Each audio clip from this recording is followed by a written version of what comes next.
আসসালামু আলাইকুম রহমতুল্লাহ। আজকের এই ওয়াজে তওবা কবুলের ৫টা গুরুত্বপূর্ণ শর্ত নিয়ে আলোচনা করা হয়েছে। একটিও না করলে তওবা কবুল হবে না। জানেন কি কি সেগুলো? চলুন শুনে নেই মুফতি মুস্তাফিজুর রহমান সাহেবের মুখ থেকে। আলহামদুলিল্লাহ ওসসালাতু ওয়াসসালামু আলা রাসূলিল্লাহ বাদ। লন্ডন থেকে আমি মুস্তাফিজ রহমানী আপনাদের সবাইকে সাদর আমন্ত্রণ জানাচ্ছি।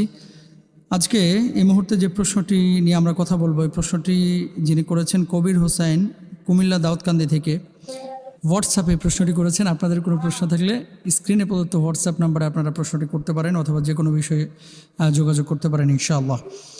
প্রথমত উনি বলেছেন যে মোহতারাম, তওবা কবুল হওয়ার শর্তগুলি কি কি? খুবই গুরুত্বপূর্ণ একটি বিষয় যে তওবা আমরা জীবনে প্রত্যেকেই করি। কেউ বেশি তওবা করি, কেউ কম তওবা করি। তওবাহীন কেউ যদি মারা যায় তাহলে এই সমস্ত গুনাহের কারণে আল্লাহর আদালতে কিন্তু দাঁড়ানো লাগবে।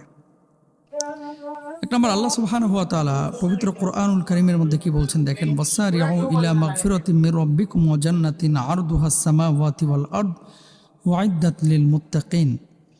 আর তোমরা দ্রুত অগ্রসর হও তোমাদের রবের পক্ষ থেকে মাগফিরাত ও জান্নাতের দিকে, যার পরিধি আকাশসমূহ পৃথিবীর সমান, যা মুত্তাকিদের জন্য প্রস্তুত করা হয়েছে।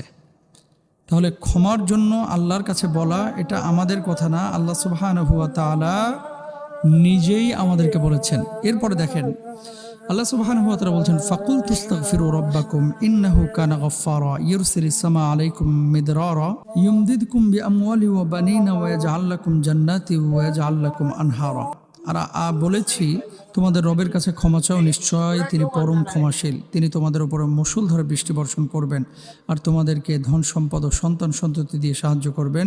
তোমাদের জন্য বাগ বাগিচা দেবেন আর দেবেন নদী নালা। প্রিয় ভাই এবং বোনেরা, তওবা আমরা যখন করব আমরা কয়েকটি বিষয় মাথায় রাখবো। এক নাম্বার হচ্ছে আমাদের ইখলাস ঠিক রাখতে হবে যে আল্লাহর সন্তুষ্টি এবং ক্ষমা লাভ করার উদ্দেশ্যেই আমরা তওবা করছি। অন্য কাউকে দেখানো, খুশি করা বা দুনিয়াবি কোনো লাভের জন্য তওবা করলে আল্লাহর দরবারে ওই তওবা কবুল হয় না। ২ নম্বর, পাপ কাজ পরিত্যাগ করা। পাপ কাজ পরিত্যাগ করতে হবে। পাপ কাজ, যে পাপের কারণে আল্লাহর কাছে আপনি তওবা করছেন, অনুতপ্ত হচ্ছেন, লজ্জিত হচ্ছেন, এই পাপটা আর জীবনেও কখনো করবেন না, এ ব্যাপারে দৃঢ় সংকল্পবদ্ধ হতে হবে। যদি আবার ওই পাপ কাজে আপনি জড়িত হন তাহলে এই তওবা আল্লাহর দরবারে কবুল হবে না। ৩ নম্বর, গুনাহের জন্য অন্তরে সত্যিকারের লজ্জিত অনুতপ্ত হওয়া। কেউ যদি গুনাহের জন্য অনুতপ্ত না হয়, শুধু মুখে মুখে তওবা তওবা বলে, তাহলে এই তওবা কবুল হবে না। ৪ নম্বর, ভবিষ্যতে ওই গুনাহের দিকে আর ফিরে না যাওয়ার দৃঢ় সংকল্পবদ্ধ হতে হবে। অন্তরে যদি ওই গুনাহ আবার করার ইচ্ছা থাকে তাহলে তওবা কবুল হয় না। ৫ নম্বর, তওবা করতে হবে মৃত্যু যন্ত্রণা শুরু হওয়া বা মৃত্যুর লক্ষণ প্রকাশ পাওয়ার আগেই। মুমূর্ষু ব্যক্তির তওবা আল্লাহ সুবহানাহু ওয়া তাআলা কবুল করেন না। ইমাম নববী রাহিমাহুল্লাহ বলেন, তওবা কবুল হওয়ার অন্যতম শর্ত হলো তওবা করতে হবে গলার কাছে আত্মা পৌঁছানোর আগেই। রাসূল আকরাম সাল্লাল্লাহু আলাইহি ওয়াসাল্লাম বলেছেন, আর যখন আত্মা কণ্ঠনালীতে পৌঁছে যায় অর্থাৎ মৃত্যুর নিকটবর্তী মুহূর্ত আসে, তখন আর তওবা কবুল হয় না।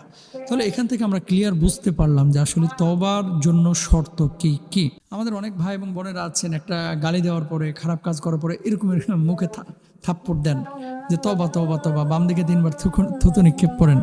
শুধু এইভাবে তওবা করলে আল্লাহ রাব্বুল আলামিন তওবা কবুল করেন না। সুতরাং বি কেয়ারফুল, আমাদেরকে যত্নশীল হতে হবে এবং আমাদেরকে তওবার জন্য প্রিপারেশন নিতে হবে। যেভাবে আল্লাহ সুবহানাহু ওয়া তাআলা তওবা করতে বলেছেন সেভাবেই তওবা করতে হবে এবং দৃঢ় সংকল্প করতে হবে যে আর জীবনে আমি এই পাপ কাজ করব না। অনেক সময় এত পাপ আপনি করেছেন, চিন্তা করেন যে আল্লাহ তাআলা কি আমাকে ক্ষমা করবেন? এত পাপ আমার জীবনে, কিভাবে আল্লাহ সুবহানাহু ওয়া তাআলা আমাকে ক্ষমা করবেন? আল্লাহ সুবহানাহু ওয়া তাআলা নিজেই বলছেন, লা তাকনাতু মির রাহমাতিল্লাহ, আল্লাহর রহম থেকে তোমরা নিরাশ হও না। আল্লাহ সুবহানাহু ওয়া তাআলা ক্ষমাশীল, তিনি ক্ষমা করতে পছন্দ করেন। ইন্নাল্লাহা লা ইয়াগফিরুয যুনুবা জামিআ, আল্লাহ সুবহানাহু ওয়া তাআলা সমস্ত গুনাহগুলো ক্ষমা করবেন যদি ডাকার মতো আমরা আল্লাহ সুবহানাহু ওয়া তাআলাকে ডাকতে পারি। আল্লাহ তাআলা তৌফিক দান করুন, আমিন।